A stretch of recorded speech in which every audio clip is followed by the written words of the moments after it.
Have you seen Star Wars? Mandalorian Chapter 14, The Tragedy, is one of the more interesting episodes of Mandalorian. A lot of people are saying this is the best episode, and I could not disagree more. Is it one of the best?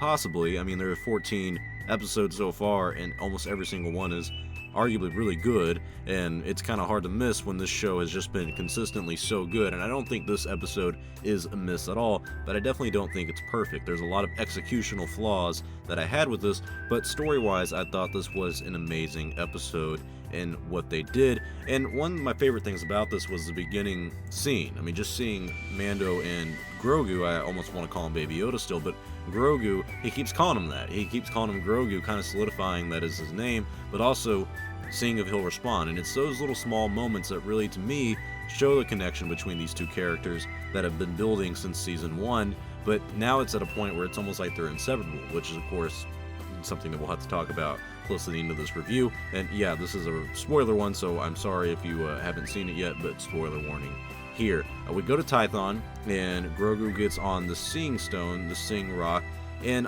I was kind of interested in seeing what they were going to do with that, because I initially thought maybe we're going to see him looking at the Clone Wars, maybe we're going to see him finding a Jedi and seeing where he needs to go and see that from his perspective. We don't. We're still in the complete unknown on what Grogu saw, but while he's on the Seeing Stone, Boba Fett shows up, and this is where the entire episode really kicks off. I, of course, was really excited to see Boba Fett there, and I think a lot of people were in the same mindset that my friend the Goldman, who does Tatooine with me on the weekends, kind of had, where it's the mentality of Boba Fett looks cool, but he doesn't have much character to him. This episode changed that. I mean, Boba Fett really, in my opinion, stole the spotlight for this episode. It's almost every episode we're getting this cameo character, and they allow Din Djarin to get some characterization, where they allow him to build and the story to build, but we're building it with these other characters. And we've been talking about basically all year how Boba Fett is supposed to get his own Star Wars series that's reportedly filming right now as we speak, and has been filming for probably a month at this point, maybe a few weeks. And I think from this episode alone, I'm okay with that. I mean, I really think Tamara Morrison coming back, he did a fantastic job as Boba Fett. I like the dad bod that he had when he had the armor on, but there was something to it where he ran into Mando. His view on giving away armor is still the same, where you have to be a Mandalorian, but once, Boba discovered it, and he kind of gave his reasoning of, his father was a foundling and all that stuff, it all kind of tied in together really well. And seeing Fennec back was nice for some people. I really do not like her character. I thought she was annoying in Chapter 5 from the first season. She's just as annoying right now to me. She just, something about her I really don't like and get. But it's cool that she's back. I know at the end there's another cameo that they're going to bring back for the probably exact next episode, Chapter 15, which is Mayfield, which makes a lot of sense because Rick Famuyiwa is writing and possibly directing Chapter 15, and Bill Plays Mayfield was in Chapter 6, which was written and directed by Rick Famuyiwa. So all that ties in together really well, and it makes sense. We kind of have a loose prediction on where the rest of the season is going to go. We have 2 more episodes, and I think this is the best season so far, but in the next 2 episodes, I expect to see Mayfield return, and it's kind of like a, not filler episode, but it's just the means to an end kind of episode. It's a build-up for the season finale, which will be Chapter 16, which I am very excited to see. But still, I think this was a solid episode that missed a lot of the buttons in terms of execution.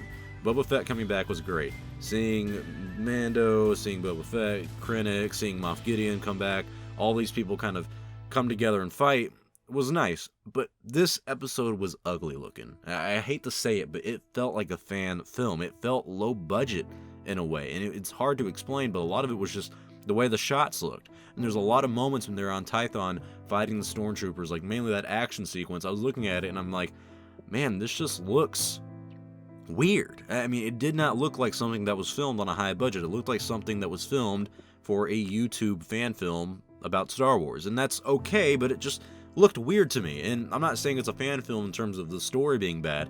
The story was fine. I was a little disappointed that when, Grogu got taken from Mando with the Dark Troopers, I mean, that was disappointing because, you always want them to stick together, but it didn't seem like Din Djarin cared at all. He just kind of looked around the pile where his ship formerly was, which I'll admit, a lot of those moments, this should have been a sad moment, in my opinion. Like, that's what kind of disappointed me, is that this should have been a moment of reflection. This should have been a moment of kind of depression for a lot of us fans and Din Djarin himself, but he just kind of picked up the Beskar staff, looked at Boba, and was like, all right, well, I gotta go save the kid now. And it's like, yeah, I know what we have to do, but why don't we take a moment and reflect on, we just lost the Razor Crest. I mean, you just lost the ship that we've had since season 1. What does that mean for the future? Is he not sad about that? He just lost a child, Grogu, which I was very attached to, and he clearly was very attached to at the beginning of this episode.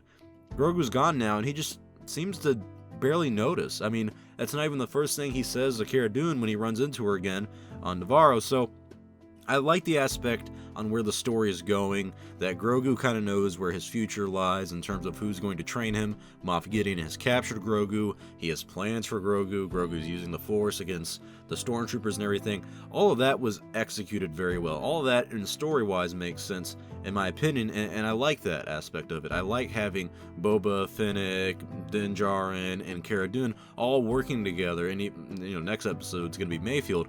All these characters working together to go after Moff Gideon, to get Grogu back. That makes me really build up anticipation for what's going to happen in the season finale, because I feel like it's going to be a big cliffhanger, not like season 1. I feel like we're going to have a big cliffhanger at the end of this going, we not only know new information, but now we don't know what's going to happen next for season 3 coming in 2021. All of that was great, it's just the execution for me. The execution for this episode was not great. There was a lot of missed emotional moments. There was a lot of very weird looking shots. I think this was directed by is it Robert Rodriguez, and he's one of the directors for, I think, Sin City was the movie he made. I haven't seen it, and I don't know if it's a him thing. I would think it is, but I know in terms of writing this was Jon Favreau, so I was really disappointed with both of these guys with this episode. This episode, story-wise, was pretty decent, but execution, it just looked weird. I mean, it was shot in a weird way. A lot of the emotions, I felt like, were taken out of it. I really don't understand Star Wars fans who are looking at this episode and saying it's not only top 5, it is the best episode of The Mandalorian so far. That may be recency bias, but I think as time goes on, when we look back at this episode, we're not going to see that, because I do think it was a very weird and ugly-looking episode, and maybe that's just me. Maybe I'm being too nitpicky. Maybe I'm being the wannabe film critic who isn't actually a film critic, just a YouTube channel. Maybe that's all my personal taste, but I give this episode out of a 10 an 8 out of 10. It was very fun, action-packed. I loved all the characters. I just felt like this episode missed the mark in terms of emotional appeal that actually made me feel something. And also, the way it was shot, it just looked ugly to me. But tell me your thoughts below. What did you think about Chapter 14 of The Mandalorian, The Tragedy? Did you like it? Did you enjoy it? Why or why not? And what do you think about it looking like a fan film? Do you agree with my criticism on the emotional lacking of this episode? Or do you think this was a 10 out of 10? Tell me your thoughts below. If you like this video, please like, comment, and subscribe, because it does about the channel. I'm Star Wars Only. I will see you all next time, and may the Force be with you always.